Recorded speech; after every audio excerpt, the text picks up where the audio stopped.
আমরা সবাই জানি মহাকর্ষ একটা বল, তাই না? কিন্তু যদি বলি মহাকর্ষ আসলে কোনো বলই নয়, হ্যাঁ, এই অবাক করা ধারণাটা নিয়েই আজ আমরা কথা বলবো। আচ্ছা, একটা মজার প্রশ্ন করা যাক। কি করে বোঝা যাবে যে কেউ নিচের দিকে পড়ছে? মানে ধরুন কেউ একটা বন্ধ ঘরের ভেতর আছে, বাইরেটা দেখা যাচ্ছে না। এখন সে কি করে নিশ্চিত হবে যে সে কোনো কিছুর দিকে পড়ছে নাকি মহাশূন্যে ভেসে বেড়াচ্ছে? আসলে আইনস্টাইনের একটা বিখ্যাত থট এক্সপেরিমেন্ট আছে। তিনি ভেবেছিলেন একজন নভোচারী যদি একটা বন্ধ ল্যাবের ভেতরে থাকেন আর সেই ল্যাবটা যদি মুক্তভাবে পড়তে থাকে, তাহলে তার ভেতরের অনুভূতিটা কেমন হবে। মজার ব্যাপার হলো, তার মনে হবে সে মহাশূন্যে ওজনহীনভাবে ভাসছে, মানে তার কাছে মনে হবে মহাকর্ষ যেন উধাও হয়ে গেছে।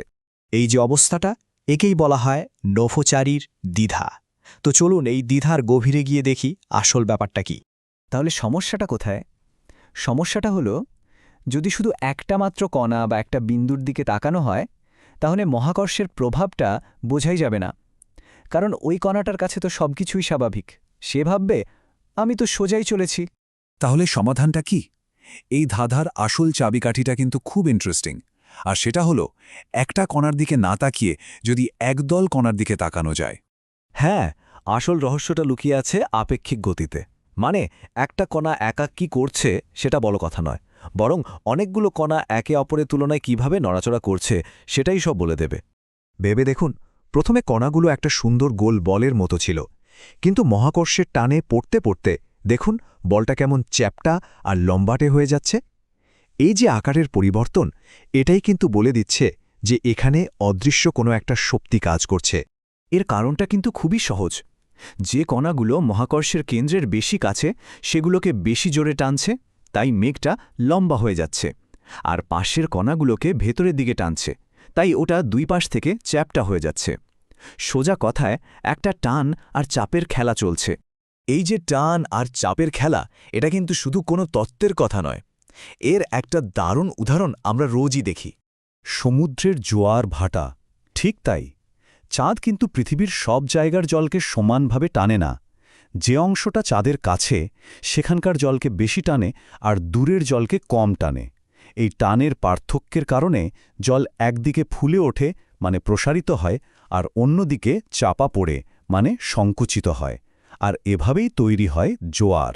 বিজ্ঞানের ভাষায় এই যে অসম টান, একেই বলে টাইডাল ফোর্স। আর এটাই হলো মহাকর্ষের আসল সিগনেচার। কোনো রহস্যময় টান নয়, বরং এই প্রসারণ আর সংকোচনই বলে দেয় যে মহাকর্ষ কাজ করছে। আচ্ছা, এই যে প্রভাবটা, এই যে স্থানকালের বেঁকে যাওয়া, বিজ্ঞানীরা এটাকে মাপেন কিভাবে? এর কি কোনো নির্দিষ্ট উপায় আছে? এই টেবিলটা দেখুন, এটা নিউটন আর আইনস্টাইনের ধারণার মধ্যে একটা দারুণ ব্রিজ তৈরি করে। খেয়াল করে দেখুন, নিউটনের ফিজিক্সে যেটাকে আমরা বলছি টাইডাল ফোর্স, আইনস্টাইনের জেনারেল রিলেটিভিটিতে সেটারই গাণিতিক রূপ হল রিম্যান কার্ভেচার বা রিম্যান বক্রতা। দুটোই কিন্তু একই জিনিস ব্যাখ্যা করছে, কণাগুলো কেন বেঁকে যায়। এই রিম্যান কার্ভেচার টেন্সর নামটা শুনে কঠিন মনে হলেও এটাকে একটা গাণিতিক যন্ত্রের মতো ভাবতে পারেন। এর কাজ হলো ওই যে টাইডাল ফোর্সের কারণে স্থানকাল কতটা চাপ খাচ্ছে বা লম্বা হচ্ছে সেটার নিখুঁত হিসাব বের করা। সোজা কথায় এটাই হলো স্পেস টাইম কার্ভেচার মাপা থার্মোমিটার। তো চলুন এবার সেই মাস্টার ইকুয়েশনের দিকে যাওয়া যাক, যেটা এই পুরো খেলাটা নিয়ন্ত্রণ করে।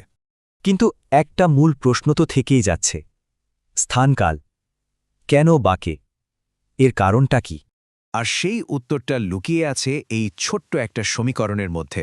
এটাই আইনস্টাইনের বিখ্যাত ফিল্ড ইকুয়েশন। দেখতে সহজ মনে হলেও এটাই মহাবিশ্বের নিয়মকানুন ঠিক করে দেয়। তাহলে মূল কথাটা কি দাঁড়ালো? একদম সহজ ভাষা বললে, এই সমীকরণটা বলছে যেখানেই ভর আর শক্তি থাকবে, সেখানেই স্থানকাল মেকে যাবে। মানে ভর আর শক্তি স্পেস টাইমকে বলে দেয় যে তাকে কিভাবে বাঁকতে হবে। কি অসাধারণ একটা ব্যাপার, তাই না? এই টাইডাল ফোর্সের প্রভাব যে কতটা ভয়ঙ্কর হতে পারে সেটা বোঝার জন্য একটা চরম উদাহরণ দেয়া যাক। ধরুন কোনো এক হতভাগ্য মহাকাশচারী ভুল করে একটা ব্ল্যাক হোলের খুব কাছাকাছি চলে এসেছেন। ব্ল্যাক হোলের কাছে স্পেস টাইমের বক্রতা এতই বেশি, এতই চরম যে টাইডাল ফোর্স প্রায় অসীম হয়ে যায়। এর ফলে কি হয়? যে কোনো বস্তু, এমনকি ওই নভোচারীও আক্ষরিক অর্থেই লম্বা হতে হতে স্প্যাগেটির মতো হয়ে যাবে। এই ভয়ঙ্কর ঘটনাটার একটা মজার নামও আছে, স্প্যাগেটিজিকেশন। তাহলে সব কিছুর শেষে একটা প্রশ্ন কিন্তু মাথায় ঘুরপাক খাচ্ছে। যদি মহাকর্ষের মতো একটা মৌলিক শক্তি আসলে স্থানকালের জ্যামিতিরই একটা খেলা হয় তাহলে মহাবিশ্বের আরও কত বড় বড় রহস্য এই জ্যামিতির ভাঁজে ভাঁজে লুকিয়ে আছে কে জানে।